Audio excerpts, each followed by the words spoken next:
दोस्तों बहुत बहुत स्वागत करता हूं आप सभी का।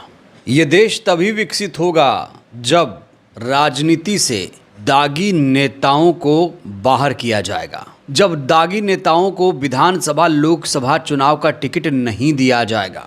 इस बीच उत्तर प्रदेश में एक हैरान कर देने वाली घटना सामने आई है।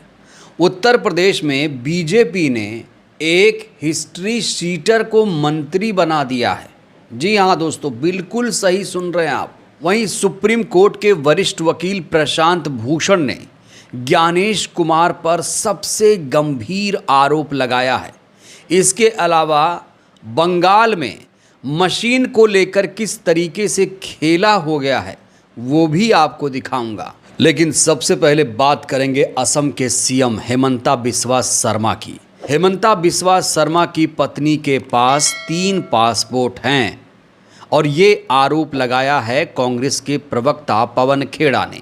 और इस बीच खबर ये आ रही है कि कांग्रेस पार्टी सीएम हेमंत बिस्वा शर्मा के नामांकन रद्द करने की मांग को लेकर चुनाव आयोग पहुंच गई है। सीएम हेमंत बिस्वा शर्मा पर आरोप है कि बिस्वा शर्मा ने अपने एफिडेविट में कई सारी जानकारियां छुपाई।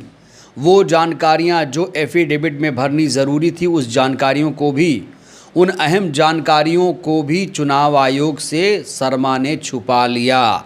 दोस्तों, क्या आप सभी को याद है कि आजम खान के बेटे के पास 2 पैन कार्ड थे, 2 पैन कार्ड। उसके चलते उनकी विधायकी चली गई थी, सज़ा भी हुई थी।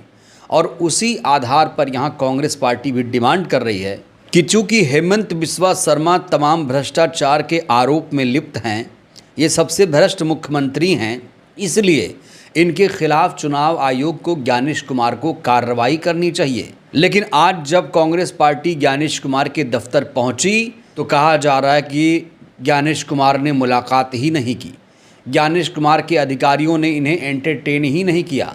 सोच कर देखिए, अगर हेमंत बिस्वा शर्मा कांग्रेस का मुख्यमंत्री होता तो क्या होता, सोच कर देखिए दोस्तों आप। और अगर आजम खान के बेटे की जगह कोई सत्ताधारी पार्टी के मंत्री का बेटा होता, उसके पास 2-2 पैन कार्ड होता, तो क्या होता। इन कंडीशंस को भी आप ध्यान में रखिए। ऐसा मैं इसलिए कह रहा हूं क्योंकि इस समय चुनाव आयोग पर भेदभाव, पक्षपातपूर्ण कार्रवाई करने का भी आरोप लग रहा है। खास तौर से ज्ञानेश कुमार इस समय सवालों के घेरे में आ चुके हैं।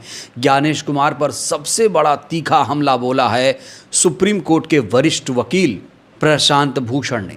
प्रशांत भूषण ने अब तक का सबसे सनसनीखेज खुलासा करते हुए कहा है कि ज्ञानेश कुमार ने चुनाव आयोग के एक बड़े हिस्से को बीजेपी का इलेक्शन सेल बना दिया है।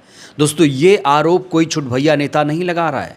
सुप्रीम कोर्ट के वकील हैं प्रशांत भूषण, जाने माने वकील हैं प्रशांत भूषण।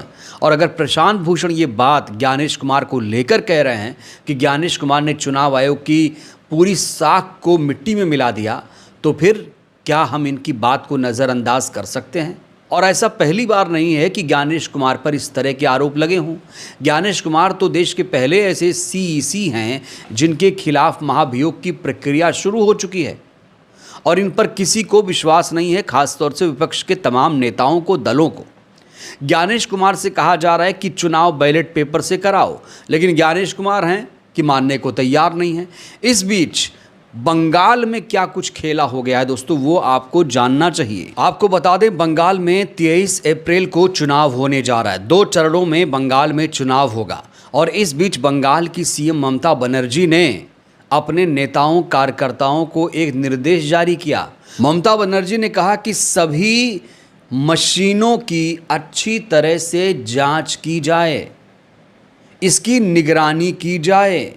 अपने कार्यकर्ताओं से भी अपील की है। साथ ही साथ इलेक्शन कमीशन को भी आड़े हाथों लिया और कहा कि इलेक्शन कमीशन जो खुद को निष्पक्ष कहता है, वो पहले इन मशीनों की जांच कराए। आपको बता दें, विपक्ष नहीं चाहता है कि चुनाव मशीन से हो, विपक्ष चाहता है कि चुनाव बैलेट पेपर से हो। लेकिन ऐसी क्या मजबूरी है कि हमारे देश में चुनाव बैलेट पेपर से नहीं हो सकता। पंचायत का चुनाव तो बैलेट पेपर से हो रहा है, लेकिन विधानसभा और लोकसभा का चुनाव बैलेट पेपर से नहीं हो रहा है। 2004 से लगातार हमारे देश में चुनाव मशीनों से हो रहा है, पंचायत चुनाव बैलेट पेपर से हो रहा है। तो जब पंचायत चुनाव बैलेट पेपर से हो सकता है तो फिर लोकसभा विधानसभा चुनाव क्यों नहीं हो सकता?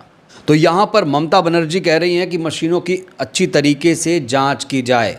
ममता बनर्जी को शक है, मशीनों पर शक है, और ममता बनर्जी ऐसी पहली नेता नहीं है जिनको मशीनों पर शक है। देश के तमाम बड़े बड़े नेता, खास तौर से विपक्ष के नेता, मशीनों पर विश्वास नहीं कर रहे हैं, और जो भी पार्टी विपक्ष में होती है उसे बिल्कुल भी मशीन पर भरोसा नहीं होता है। 2009 में बीजेपी को भी भरोसा नहीं था, लेकिन 2014 में जैसे ही बीजेपी सत्ता में आई उसे मशीनों से प्यार हो गया। बैलेट का बा नहीं बोल पा रही है भारतीय जनता पार्टी, और यही भारतीय जनता पार्टी, सुब्रमण्यम स्वामी जैसे लोग पहले सुप्रीम कोर्ट का दरवाज़ा खटखटाते थे, किताबें लिखते थे और प्रदर्शन आंदोलन करते थे, लेकिन आज इनको साफ सूंघ गया है। अब विपक्ष के लोग लड़ाई लड़ रहे हैं, हालांकि विपक्ष के लोग भी उस तरीके से संगठित होकर लड़ाई नहीं लड़ पा रहे हैं।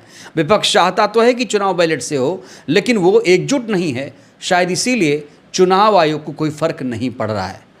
अब दोस्तों, मैं आपको वो खबर दिखाने जा रहा हूं जिसने पूरे देश की राजनीति में तहलका मचा दिया। इस हेडलाइन को देखिए, बीजेपी ने हिस्ट्री शीटर को बनाया है जिला मंत्री। ये अब तक की सबसे बड़ी खबर है। ये खबर वैसे मिर्ज़ापुर से सामने आई है। कहा जा रहा है कि आरोपी पर हत्या का केस कोर्ट में चल रहा है। तो दोस्तों, ये हैं श्याम सिंह यादव। इनका नाम है श्याम सिंह यादव। उत्तर प्रदेश के ज़िला मिर्ज़ापुर में बीजेपी ने इन्हें ज़िला मंत्री बनाया है।